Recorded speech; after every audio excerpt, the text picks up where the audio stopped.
Imagine walking into your first week as CEO of a century-old Japanese company and discovering the books don't add up. Not by a little, by $1.7 billion.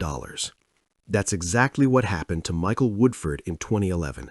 And what he did next, what they did to him next, is one of the most jaw-dropping corporate scandals in history. Olympus. You probably know the name from cameras, maybe from medical scopes used in hospitals worldwide.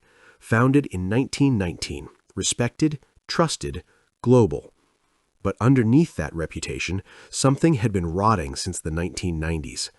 Olympus made a series of terrible investments, lost a lot of money, and instead of coming clean, they made a choice. They decided to hide it. Here's how.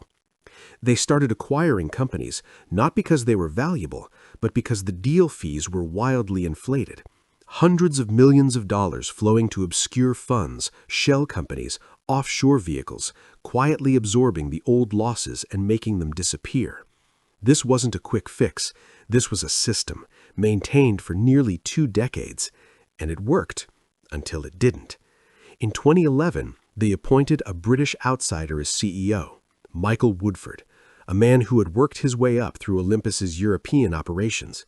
They trusted him enough to put him at the top. Big mistake, because Woodford actually read the financials. He asked questions, brought in auditors, wrote directly to the board demanding answers. Their response? They fired him, 2 weeks in, a meeting that lasted minutes.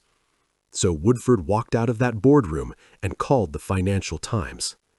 Once the story broke, it couldn't be contained.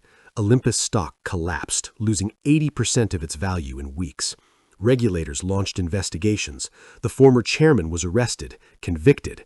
A cover-up that survived 2 decades unraveled in months because one man refused to stay quiet. Olympus survived, barely.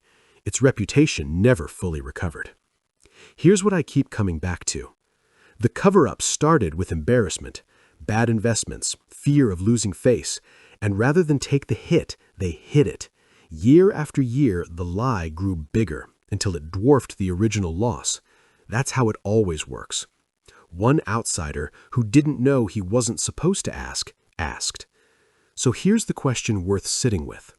In the organizations you're part of, are inconvenient questions welcomed or quietly buried? The answer tells you everything.